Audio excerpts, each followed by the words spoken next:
Last week, if you were here, I talked about money. And I told you if you came back, we're going to talk about money again, and we are. I have to do it once a year to talk about it. And usually don't do it every year, probably every 18 months or something, just to bring it up, remind you. And it's not because we need the furnace fixed, okay? Don't think that. Preach your money so you can fix the furnace. It's not that. God uses money to show us our heart probably more than anything else in the world. It reveals to us where our faith is. It's that object, okay? So I'm going to give you some biblical information to help you see that, so it will help you. And it's not just Sunday morning when the offering plate is passed. It's your life in general. When you get to see your view of money, it really reveals what you think is going to save you and what matters, okay? Now, every time I preach from the book of Malachi, I'm not sure if he's listening this morning or not, but a great friend of mine, his name is Ray Rucci, or Patrick Rucci. I call him Ray. He's from New York. Very much Italian, okay? Very, very Italian. And when he became a Christian and started going to church, one Sunday they asked him to do like the Bible reading before the pastor preached. And he asked everybody to open their Bibles to Malachi chapter 3. Every time I preach in Malachi, I can hear him saying Malachi over and over, which made perfect sense to this Italian kid reading the Bible. So if you're out there, Ray, Malachi all day, buddy. So we're in Malachi chapter 3, 8 through 10, and then chapter 4, verses 1 and 2. Really simple explanations of God's view of money and how He wants us to see it, okay? He starts off with a powerful statement. Obviously, this isn't the first chapter and the first word, but he's leading up to this as Malachi is speaking to God's people about the idea of finance. And in chapter 3, verse 8, he says, "Will man rob God?" This is God speaking. "Yet you are robbing me. But you say, 'How have we robbed you?' He says, 'You robbed me in your tithes and contributions. You are cursed with a curse, for you are robbing me, the whole nation of you." Speaking to all of Israel. It's not, there's a couple bad guys out there that aren't keeping the ministry going. The whole nation is under his discussion here. He says, "Bring the full tithe into the storehouse, that there may be food in my house, and thereby put me to the test, says the Lord of hosts, if I will not open up the windows of heaven for you and pour down for you a blessing until there is no more need." So God is making the point that His ministry runs on finances. And we have to get behind that, and we're going to see that God doesn't need money, ever. So why does He talk about it? So that we'll see our view of money. God never wrings His hands and goes, "Oh my gosh, I'd love to feed those children in Africa, but I'm overdrawn at the bank." He never says that. Ever, ever, ever. He doesn't need money. Everything's His. Everything is all His. All belongs to Him. So the point isn't God saying, "Hey, I'm poor, I don't have anything to eat." It's got nothing to do with Him. It's Him revealing to them what's a priority in their life and what should be a priority in their life. And the same goes for us, okay? Same goes for us. This isn't Pastor Matthew asking you to give money so that we can just have money and buy stuff. It's for you to have a heart check and see where you stand with money. So, verse 8 and 9 has a question: will a man rob God? Okay? So there's 3 points I want to make. I want to draw out of this. One is why money exercises power over us. That's the first one. Why it has the ability to exercise power over us. And also how money exercises power over us. Okay? Why and how it exercises power over us. And the last one is how we can break that power that it holds on us. So verse 8 and 9 asks the question, will a man rob God? Well, we're not robbing God. God's not up there, with a bank with big thick walls so that no one can get to His money, and then we start stealing from Him and He gets upset. The whole point is He operates His ministry to care for and to bring salvation to all nations, all tribes, all tongues through our resources. Because He wants us to participate with Him in this. And He also wants us to see if it's a priority in our lives. Now, this shows its face in many different ways. I know churches that are 100% racist. Okay? I mean racist. They do not like people of other color. Okay? And where I grew up, it was mainly black. Okay? White church, black church. And there are churches that would send money to Africa for the starving children and for missionaries to reach people in Africa, but told black people they had their own church to go to. That makes so much sense, doesn't it? Doesn't that make sense? I'll send it to a guy I don't know, but the guy down the street better not show up to worship with me because I'll have a problem with that. How ridiculous is that? God does things like this to reveal our heart. Those people had no problem with that. They were convinced that that was okay. They were convinced when they put a check in the plate to send money to a missionary in Africa or Central America or wherever it was, that they were doing God's will. But as far as at their home and in their heart, it was decayed and broken and completely fractured. God uses money as one of those things to reveal these things to us about what matters. I may give money over here or do this or do that, but have a complete blind spot in my life. And this is going to help me see this thing that God wants me to see. So we're not robbing God in the sense we're making Him poor, but we're picking and choosing our own selves over the idea of His kingdom and His priorities and our responsibility in the effort to bring about shalom everywhere, peace. That's the goal in the ministry of the church, is to bring about shalom. Now, has anybody been on a mission trip? Anybody? What happens when you go on a mission trip? What happens to your heart and your brain? Seriously, what happens? You're all in, aren't you? You don't care where you sleep. You don't care what you eat. You don't care about the showering arrangements. I remember the first time I went on a mission trip out of this country, and I stood there and I let that shower heat up for 30 minutes, and it still didn't get warm. You know what I mean? Hot water, are you crazy? You're going to have to boil it? We don't have hot water right into the shower. What do you think this is, America? I stood there forever and I just kept going. Oh, boy. Right? But by the end of that week, that cold shower was the best thing in the world. Because it worked the spoiled brat out of me. It worked the, man, I'm a punk out of me. To the point where now I was embracing this different lifestyle and seeing the benefits of all the waste that I had in my life, the benefits of being able to walk away from that. So you go on this mission trip, you check out, right? You check out as what? As a consumer. Because we are built in this culture, we are built and programmed to consume. Upgrade, upgrade, upgrade. It's all about upgrades, right? And you go somewhere else and you see the way people are leaving, your heart just drops all the garbage and all the drama. And you're like, man, I'll eat rice and beans every day. Went on a mission trip right before I married Rachel. And it was down on the Amazon River. Down in the Amazon, I wasn't on the Amazon River, I was on the Suramacan River, which is a tributary to the Amazon River. Had the same species of animals, caiman, piranha this big, black piranha, not the red-bellied you see in the aquariums and stuff around town or at the fish store. Giant, this thick across the face. I mean, they look like pit bulls in the water. These things were nasty. Well, we didn't have cold water out there. We were bathing in the river. And every once in a while, something would brush up against your leg. I can walk through my green grass. It doesn't happen here in Illinois because we don't have snakes, which we love. I hate snakes. But down south where I grew up, where my grandparents lived, where their home place is, where their farm is called Moccasin Hollow. We call it Moccasin Holler. Moccasin Hollow is a place that was named that because at one point in time it was a swamp. They came in, they dug huge ditches, they drained it, cleared off all the trees and turned it into farmland.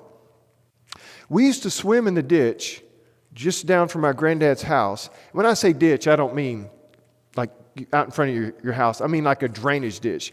The tile that was used to go under the road on that ditch, you could walk through kind of slumped over as a kid. It was huge, okay? So this thing moved tons of water. Well, the water would come in and it'd fill up certain times of year when it would rain. Well, we'd go swimming in there. I remember jumping in. I got a catfish stuck in my knee. You know how they have those little prongs on the side of them? I jumped in, cannonball, and I hit bottom, and I was like, oh, that burns. What is that? I came up. There's a catfish doing the flippity flop stuck on my kneecap, okay? I mean, I grew up, we'd go down there, we'd make a bunch of noise, because we run all the water moccasins off so we could swim. Now, think about that for a minute, okay? As I grow to be an adult, growing stronger and wiser, I could walk through my backyard and a little garter snake sliggle between my feet. I will prance and dance all the way into my house like a little girl. Yeah, get it, right? And I will shoot and reload till it's all said and done. I'm telling you, hate snakes, hate them. Can't stand them. Well, when I was down in the rainforest, we were taking a bath on what seemed to be the best place. It was an old dock they had built, some missionaries prior to us had built, out of pallets and 55-gallon drums. Well, the 55-gallon drums eventually rusted, filled full of water, and it sank. So you could walk out on the pallets and basically about waist deep, and you could just wash up and then just dunk yourself over and over in this river and get clean that way. Because it was hot and humid. You talking about sticky humid. It was bad.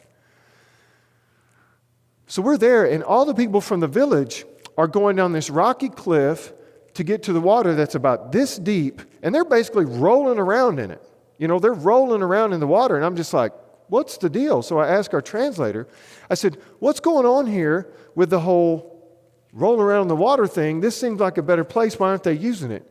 He said, well, I didn't want to tell you, but since you asked, there was a 20-something foot anaconda wrapped around the roots of those trees last week, and they're still a little nervous. And you didn't tell me this, right? But that's not what I said. I was just like, really? That's crazy. When I walked into that place and I saw the needs of those people and I felt the call of God on my life, I wasn't scared of anything, nothing. As a matter of fact, one night we had a kind of a semi-canoe crash thing. We were going down the river to these different villages in canoes at night. It's crazy. One time we had a little bit of a canoe crash. We had some guys and girls freak out because they thought we were going to die. I ended up jumping in the river and carrying people to shore back and forth, like 8 or 10 people. And my point is, that's not me. Like, ask Rachel. I won't even look at her. Ask her. Me and her could get on a pontoon boat and go to the middle of Wisconsin to the safest lake in the world. I'll swim out about 15 feet and go, there's something down there, and jump right back in the boat. I'm telling you, I'm going to be the guy they discover a giant octopus. I'll be the one they find in the belly of a giant octopus because we had no idea. No, I'll be the one to find it because he will get me. That's the stuff that goes to my head. And here I am in this place that is full of tarantulas. Vampire bats would come in at night and try to suck blood out of your ear and your toe if it was hanging out of the blanket. It was insane, okay? It was like naked and afraid with your britches on. That's all I'm saying, all right? But when I went there, it took me out of myself. It completely removed fear from me because something greater than me became valuable. Those people. And I ask about the mission trip thing, and everybody has these stories, and it's just like something happens. Something transpires in your heart where you realize, I am not the center of the universe. People need help, and I can do it. Isn't that what happened? Isn't that what happened to you, Aaron? Isn't that what happened in Alaska? I can help people. I can change people's lives, and I want to do it, and I enjoy doing it. But then we come back home, and if we're not careful, we go right back into our routine that tells us, no, you're a consumer. You need to feed yourself this and that and take care of this and take care of that. And we forget what we really called for. God talks about money because when we lose focus, this is the quickest way to our heart. And that's what He's doing. To find out the real us, who we are when we're in God's will, who we really, really are. 1 Chronicles 28 and 29 just makes it very clear that we are called to be stewards of God's stuff. It's not ours. None of it. Our time, our talents, our gifts, none of it. Our money, our resources, none of it. The great job you have, it's not yours. You didn't do that. God set things in place to put you in that position. Okay? Never, ever forget that. And it takes a lot of pressure off of you. You know, something that people say, and I talked about this a little last week, but some of the things that people talk about often is, where is God, right? People that question God. Have you ever seen anybody say that before? Where was God when this happened? You ever heard that before? You go on a tour and you see the results of the Nazis, or you read a book about it. You read Anne Frank's diary or this or that, and you see the tragedy that's taking place. And the first thing people say is, where's God? Where was your good, all-powerful, loving God? It's a completely legitimate question that should be asked, and Christians should have an answer. And I think I do. Where were we? Where was the church? Where were Christians? Not where was God. God has given us the ability and resources to bring shalom to His planet. It should be our only goal. Last week I gave you a few statistics on water. If you were here, you remember that. I'm going to read them again, and I've got some other ones. They're just crazy, okay? People talk about all the children in Africa that are starving, or Southeast Asia. There are places and countries that we have no idea what life is like. We don't know what it's like to have power for 1 hour a day when the government decides you can have power. Charge you astronomical fees for it, but only tell you when you can have it for an hour. So that you have to do everything you need electricity for in 1 hour. Some places don't even have the electricity. Some just have it completely controlled. To be literally at the mercy of someone else. We don't know that. Here in America, we fight about our freedom. Right? We fight about how much freedom we have. There are places where you don't just get up and do what you want to do. You just don't. And you don't leave one job to the next because you have an opportunity to grow. You are stuck in a system, and there's nothing you can do about it. And your children will be stuck in it for the rest of their lives, and there's nothing you can do about it. There are situations in this world where we need to ask ourselves, why is this still happening? Why is this still happening? I hope I can enlighten you to that. Talked about water last week. CDC reports that 780 million people do not have safe drinking water. 780 million. And I ask you guys how many? There's roughly three. How many, Pete? 350 million Americans? 330? 330 million Americans. 780 don't have drinking water. Okay? 801,000 children under 5. Children. Remember I used the example of Eva, Lainey, and Thea. Their age group. 801,000 die every year because they don't have clean drinking water, and they just get diarrhea and die. Just dehydrate themselves to death. And I can imagine, have you ever been dehydrated? Just a little? You get that headache, right? Upset stomach, nothing feels. Just think about that. All the way to the point of death, okay? 801,000 children 5 and under a year die because they don't have water. The ability to have clean water, okay? Let that sink in. That is 2,200 a day, and I gave you the statistic that there are 3,763 children from K through 12 in Sycamore School District. So roughly, there's half of the students at Sycamore entire school district die every day because they don't have clean water. Okay? Just think about that stuff. Where is God? Where is God? I turned my shower on this morning to let it get hot, okay? It takes about 20 seconds. We've got an inline water heater. It's not a tank. It's an inline, so you turn it on, it's like, poof, hot water, just like that, right? I still let that sucker run for 5 minutes probably before I got in there because I thought of 3 other things I needed to do before I jumped in. I ran enough water down my drain this morning before I took a shower. Between my teeth and me taking a shower, I could probably keep a village in clean water. Seriously. And I know you can't put it in a bucket and send it over there. But the reality of what I have, of what I've been given, what I've been blessed with to be a steward of, and how much of it is completely wasted is unbelievable. So 2,200 a day, 5 and under, die because they don't have clean water. 3.1 million die because they don't have enough food. They don't have nutrition. 3.1 million every year. 5 and under children. And the reason I use 5 and under is because you feel sorry for those guys. If I told you it was adults, you'd be like, oh, they need to fix themselves. They need to grab their old bootstraps and they need to do something about it. Well, maybe. But 5 and under, no. There's no bootstraps. They're at the mercy of somebody else. Where's God? I don't say, where is God? Where are we?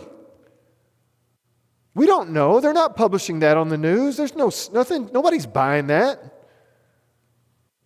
Half the agencies that are out here with the big commercials trying to get you to send them money so they can help people, 90% of that money goes straight to some CEO somewhere in administration. It's not getting on the ground. If you knew the numbers of Americans spend on helping people that goes directly to just someone else's pocket, it's ridiculous. And that's why people don't want to give. That's why we should go. That's why we should do it. Not waste the money to give someone else to do it. And I'm completely serious. What else are we going to do? Like, what else do we have to do? Here's some more statistics. I hope kind of jiggle your mind a little.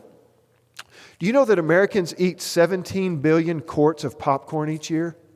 17 billion quarts of popcorn. My point in this, popcorn is not sustenance to us. What is popcorn? It's movie time, right? It's Netflix, right? Nobody's like, man, I'm starving to death. Pop me some corn, right? Nobody does that. And I'm the worst because every time I eat a quart of popcorn, I eat a box of Milk Duds. Milk Duds go in the popcorn. After I warm them in the microwave, I pull them in there, they get sticky, and then by the end, you've got popcorn balls. So I'm the worst. This isn't me telling you, you're eating popcorn, you're the devil. No, I'm not saying that. I'm saying we buy 17 billion, eat 17 billion quarts of popcorn a year as Americans. And popcorn is entertainment to us, isn't it? It has to be entertainment because when you're done, what do you do for the next 36 hours? Suck your teeth. Pick stuff out. I mean, it's 2 days later, you're brushing your teeth, and you're like, what is that? There's a kernel of corn. How did that happen? What is that, right? So this isn't a beat-up session. This is the reality answering the question, where is God? 3.1 million children, 5 and under, die because they don't have food every year. We eat 17 billion quarts of a product that does nothing for us except get our teeth full of cracklings, okay? Here's a couple other ones. We spend here in America $106 billion a year on beer. $106 billion on beer. You could feed every person that's starving, not just the 5 and unders. Not just the 5 and unders. For $66 billion, if someone had that money, it would take $66 billion for every person in the world to have, that doesn't have it, to have adequate nutrition. 66 billion. And we spend 106 on beer. Just think about that. And where is God, right? Where are the resources? We can't seem to get over this hill to help people and change their lives. Man, there's a reason that Jesus says, preach good news to the poor. There's a reason. There's a reason he does that. They can't help us. They're not going to do anything for you. They're not going to advance your career. They're going to take. That's the image of Jesus when he came here. Jesus didn't come here to teach us moral lessons. Plenty of people out there can teach you moral lessons. Jesus didn't come and give us 4 gospels of his life so we'd learn to turn the other cheek. He came to demonstrate a lifestyle that is the only fulfilling lifestyle you're ever going to find and be able to embrace, is one that is not about you. That's how Jesus saves us. He destroys the enemy of sin and death. And then this new life he gives us is not to continue on the one I'm at. And that doesn't mean quit doing bad stuff. I don't have a problem with people spending $106 billion on beer. I don't. But we better be spending that much or more and making sure everyone in this country and everyone around the world has enough food to eat. And I hope every one of you use this statistics and tell all your friends at work, put it on Facebook. Look, I don't mind. I don't care how much beer you buy, but every beer, every drink you take, I want you to be thinking that there are 3.1 million kids across this world, 5 and under, that are going to die because they don't have food. Drink your beer, but don't let it stop. make sure you're doing everything in your power to move in that direction as well. You see, because when Christians do this, we don't go over and do philanthropic things and build water places and shelter and provide food and things like that. We carry the gospel with us. It's not right to offer someone a glass of water or offer someone the gospel when they're thirsty. The Bible even talks about this. If the guy needs a sandwich, give him a dadgum sandwich. Tell him about Jesus, but the guy's hungry. Give him a sandwich. The guy's cold. Give him a coat. Some more statistics. This stuff cracks me up. $62 million a year here in the US of A. $62 million. That's a lot of money. Anybody in here have $62 million? Have you ever seen that much? Pete, when you go to the bank, is that what they tell you, Pete? You're right around $62 million? I'm right about $62. So $62 million a year gets thrown in garbage cans, swept up in a dustpan. $62 million a year. Think about that. Have you ever been vacuuming your car out at the car wash and you hear that terrible noise? That was a quarter. You ever said that before? Just vacuum under the seats and you hear click, click, click, click, click. Oh, shut it down. There's like $7 worth of change just flew out of my car, right? $62 million a year gets thrown in the dumpster. Just think about this. $62 million. That's insane, isn't it? Unbelievable. A couple more here. I like this one. This year, 2018, I love Halloween. I don't think it's the devil's holiday. If you wear a mask, I don't think that you worship Satan. I think it's fun. I scare kids. I enjoy it. That may be a little demonic. I'm going to admit that, but I absolutely love it. And I love their parents who stand and record it so they can put it on Facebook later, how I scared their kids. I don't do the little ones, but if you have a kid 5 and older and he looks like he's in potential, you know what I mean, for a good one, I let them have it. And I give them a depend as they leave and say, here, strap this on. You need this. I love it. So I'm not anti-Halloween, but listen to this statistic. This year we will spend $9.1 billion on Halloween. That's $16.45 per American. Just think about that. For one day, Halloween. Isn't that unbelievable? $9.1 billion on Halloween. $16.45 per person. That just rattles my brain. It's crazy, isn't it? And where is God? Where is God? Why isn't God doing anything about this? Why ain't God doing anything about that? We're going to have a fantastic Halloween, though. It's going to be awesome. I could have gone through Super Bowl, World Series. How much is going to be spent today just at the Bears game? And I love the Bears. I wish I was there. I saw some people tailgating already. I wish I was there. It would be a wonderful day to watch football there. But if we're not careful, as Christians, these statistics are about the world, but the word comes to the Christian. Don't go to sleep at night asking yourself, where is God? Don't go to sleep at night asking yourself, why are these things happening to these people? And I'm not doing anything about it. And I'm going to tell you to pray. You'd better pray. But don't stop there. Be open, be available. Has it ever crossed your mind that you could be doing something greater in other places? And instead of the time and money and resources we spend on what we call entertainment or joy, we can still have just as much fun and entertain ourselves and do this or do that, have a little less of this, a little less of that, but make a huge impact on somebody's life. Change lives physically and spiritually. Have you ever considered that? How many truly content Americans do you know? And I'm speaking to Americans because I am one. How many truly content Americans do you know that are just like, man, life is good. Everything's good to go. Whether they're poor, whether they're rich, whatever. They're just content, they're happy. Or is it always something else? There's always something stirred up. Always some need to be met. Always this, always that. Not enough time, not enough this, not enough that. All the time. What are we going to do? What are we going to do? What are we always something. Stress, stress, stress, stress, stress. We're fighting ourselves. We're killing ourselves to make ourselves happy, and we just can't. Maybe there's another option. Money exercises power over us because it blinds us to the power it has.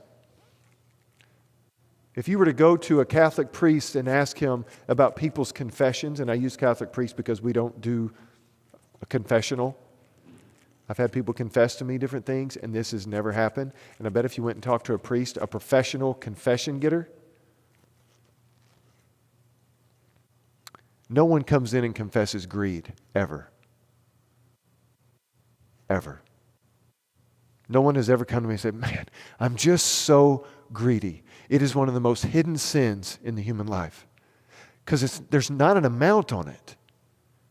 You can be greedy for $1 as much as you can for 62 million. And your heart will not identify it. Your heart will embrace it. And there's 1,000 excuses to stay that way. Well, who knows what tomorrow holds? I've got to be prepared. Jesus dismantles that. There's this guy who tore his barns down because they weren't big enough because he had so much stuff that he built new barns to put his stuff in. And Jesus says, this guy has no idea he's going to die tomorrow. He's building brand new barns that he's going to leave to somebody else. Oh, well, that's why I'm doing it. I'm just trying to acquire wealth because I want to bless my kids. Are you really? Are you really going to bless them? Because last I heard, if a kid spends his life having everything handed to him, he turns into a spoiled brat that doesn't appreciate anything. That's just what I've heard. I don't know if that's true for you guys, but I know I've seen that a time or two. People that don't work for anything usually don't appreciate anything. The Bible gives you one guideline to test yourself, and that's giving. That's giving. That's your heart test for greed. Your giving. You can look in your bank statement and see what you're giving. And I'm not saying here. I hope you give here because we need it to operate and function as a church. But not just here. I know a pastor who this woman came to him after he talked about money and said, Pastor, I feel God leading me to give to this specific foundation that deals with people with AIDS in this certain country. These people have no medicine, no access to health care, and they're dying horrible deaths, and there's nothing anybody can do about it. I feel led to do that. He said, then that's what you should do. That's what you should do. I'm not asking for your money. I'm asking that you see the point where you realize what money is. It's a resource to get us to the next day. It's nothing we build our lives on. It's nothing we place security in, ever. And it's so easy for me to say, but my heart's no different than yours. This is a battle. And every time I write a check, whether it be to give somebody something or cash to give someone, the very next question that comes through my head every single time, and I bet it's a lot like you, is, am I going to be okay? Should I have kept that? Because, this could happen. Can I give that? Anybody else? You ever had that conversation? I do. And it's that point where I have to make a decision. No. You see, but God just doesn't say, bring your money in here, I need it, you're robbing God, blah, blah, blah, you need this, you need to see your heart. He says this, because once you do, I'm going to open up the heavens and I'm going to take everything you're giving. You'll have no idea what it means to have surplus. Because it's a heart test. He's not going to trust you with surplus until He can trust you. And if God's not going to give you something that's going to ruin your heart, He's not going to do it. In the same way the Proverbs tell us to be aware of the adulteress, and it's speaking to men about sexual sin. Oh, she'll lure you. She'll speak to you. She'll draw you. She will catch your eye. She will do whatever it takes to get your attention. She will eat you up and leave you in the street. That's why God doesn't encourage men to have adultery. That's why. Because it's a lie and it's a sham. It's the same with money. He gives us a woman to be our wife. Completely the opposite of an adulterous affair. Public relationship. Everything in the open. Care for, protect, provide. No shame. That is the relationship God puts on the forefront. And He wants us to learn and see what it means to care for another person. God did not give us marriage so we could say, this is awesome. All we do is have awesome sex all the time, right? That's what adultery tells you. God gives us a husband or a wife so that we will see, oh my gosh, I'm a selfish jerk. This person needs things from me and I don't want to give it to them. That's the reality of marriage. That's God's plan, is for us to have this person that we can love, that we have to love, that we have to care for, through thick and thin, have amazingly joyful times. Same you can with money. The same with money. I have kids having birthday parties. We don't have money-free birthdays, okay? We buy cakes. We buy silly hats. We hang streamers on the ceiling. We buy gifts. We spend money on that stuff. And God has no problem with that. None at all. He wants you to enjoy the money you have, but don't let it control you. And the way you'll know it controls you, if it has power over you, is when you write a check. If all you're thinking about is, are you going to be able to live on what you have? Or if you're doing it begrudgingly. Or if you're doing it at all. 2 more quick points before we close this up. I wish I had some more of them fun statistics. Oh, I got one. Awesome. Netflix makes $16 million a month. I'm just going to leave that right there. $16 million a month, Netflix. All right? So that you can do a binge of The Walking Dead. $16 million a month. Isn't that awesome? That's unbelievable, isn't it? $16 million a month. Anyway, moving on. How money exercises power of us? It reveals where your treasure's at. He uses the picture of putting the money in the treasury of the temple. That's what he was saying. Okay? There's no money in the treasury of the temple.